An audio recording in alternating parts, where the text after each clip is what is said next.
I don't have much time left. Even now, as I sit here typing this, my hand is placed over my stomach. I can feel something changing, something deep inside of me, twisting and whirring inside, waiting to be let out. You may not believe me. Hell, you'll probably think of this as a joke. But it will become apparent very soon that this message is very true and is what is to come. Incident 1. I woke up to my alarm. My room had a hazy feel and was darker than normal. When I looked out the window, all I saw was white, as if snow had covered the glass. Groaning, I sat up, glancing towards my sister in our shared room. But something wasn't right. From a crack in the window, a string of fog led to her head as she muttered in her sleep. I shook her awake. "Wake up," I cried. And as she did, the smoke disappeared. "I'm up, Andy," she groaned, her emerald eyes glowing in the dim light and her curly blonde hair in a tangled mess. "Come on, Rosie, we'll be late for school," I said. Mom and Dad were sitting at the table, eggs and toast already prepared and waiting for the two of us. They looked forlorn, as if contemplating something. "Is everything all right?" Rosie said, holding on to each word. My mom was staring out the window, her eyes wide. Was she afraid? "There's a thick fog," my dad explained. "Your mom thinks that maybe you should stay home today." Me and Rosie's faces lit up with joy. "Let's go," we both screamed, giving one another a high five. My dad shook his head. "Personally, I don't think it's a big deal. Scared of a little fog. They shouldn't miss school over." "They can't go outside," my mom said, as if the idea of it was ridiculous. Her eyes never left the window. I followed her gaze, trying to peer through the fog, but something wasn't right. The fog was shifting in an unnatural way, coursing as if it were a living being, desperately searching for a way in. Okay, Dad relented. "I guess we'll all stay inside today." Mom let out an exasperated sigh, her shoulders slumped, finally relaxing, but only a little. We all sat around the table eating, me and Rosie already making plans on how to fill the day. "We'd game," I said. "And draw," said Rosie. "And annoy Mom," I whispered, but Mom's eyes never left the window. "Maybe," Rosie said, leaning in, her eyes full of mischief. "We could even take a look outside." "You will do no such thing," my mom yelled, her temper surprising the both of us. "I swear, if you open that door, it'll be the end of both of you." "Yes, ma'am," Rosie said, ignoring the threat as she sneaked a wink at me.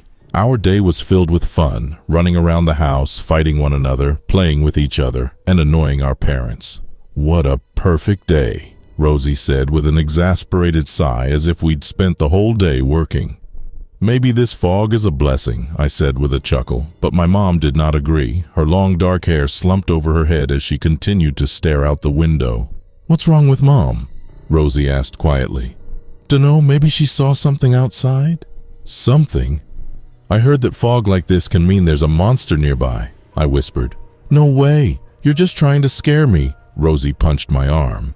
"Then let's take a look," I suggested, and we both went to our room so our mom wouldn't see what we were up to, and stared out the window. A thick fog covered the glass, making it impossible to see anything outside. "I can't see anything," Rosie complained, and took her eyes off the window, already bored. But just as I started to pry my eyes, for a split second, a part of the fog began to take shape. My eyes squinted, trying to be sure of what I saw. Part of the fog began to form into a giant eye with a huge grin beneath it. I jumped back from the window, crying out in surprise, but when I looked back, the figure was already gone. Incident 2. I woke up that night to the sound of Rosie's voice, but there was another sound. "Rosie," I whispered, unsure. My eyes slowly opened, taking in the darkness, but the room wasn't dark. It had a faint glow coming from the fog through the window. "Strange," I muttered, my mind still half asleep. There was something just outside the window. Slowly I got up, my feet hitting the cold floor. It was too cold. I looked down and saw a faint mist on the floor. Some of the fog had gotten in, pouring itself through the window and covering the floor as if it was some sort of cool blanket. Each step I took made the fog stir. Rosie's muttering grew more and more erratic. The window, there was something in the window. I rubbed the sleep from my eyes, my vision clearing up as I looked out the window. The fog was not as thick as it was in the morning. I could see outside and down our driveway. That was when I saw it. Its hand landed on the floor, peeking out from the corner of our garage as it walked into view. A large hand thumped on the floor, heavy enough that I could feel its vibrations. I followed the hand to a long and strong gray arm that was covered in boils on a bare chest with the ribs open like a door, dark tendrils branching out of the rib cage and disappearing, only to stretch out again as if grasping for the air. The creature had no legs and instead ended in a tail-like tendril that floated in the air, making it seem impossibly unbalanced. Its face was lizard-like yet human, and suddenly its mouth shot fully open, impossibly wide, and a loud sound similar to a horn emitted through its gaping void. "Is this a dream?" I stammered, backing away from the mirror. There's a sudden chuckle behind me. My head whipped around to my closet, and my heart began to pound hard enough to burst through my chest. There was a wide, vertical grin stretching the length of my dark closet, stretching as tall as me. Dozens of eyes float around the grin with a dark mass as its body. The creature raised a void of a limb, stretching a broken finger to its mouth to shush me. Dozens of voices emanated from the creature, speaking words but impossible to understand. It grabbed onto the doorway of my closet with another impossible to make out limb as the voices grew louder. Another foghorn. My head was spinning, unsure of whether it should whip back to the creature out the window or stay focused on the one in front of me. It chose the latter.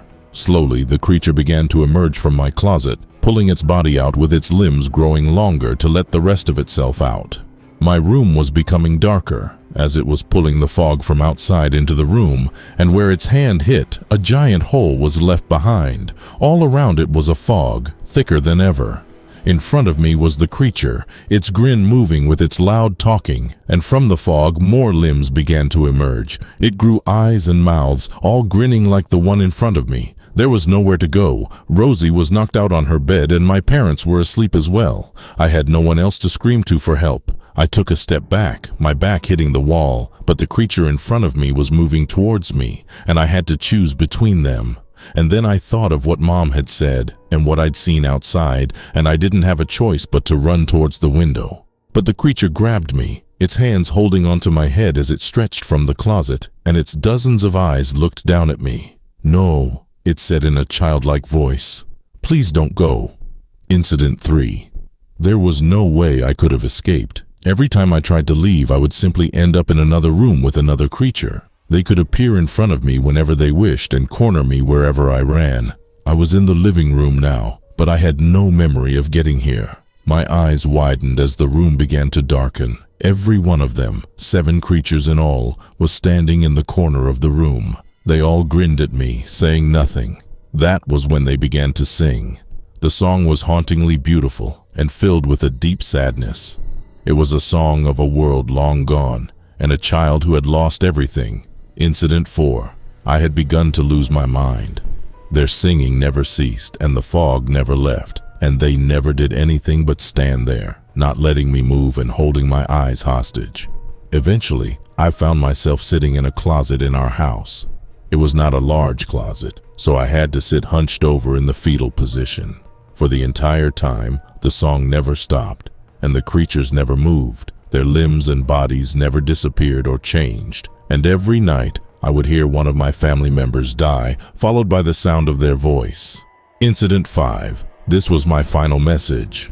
I'm on the rooftop now. The creatures did not follow me this time. I could see the stars above and the creatures down below.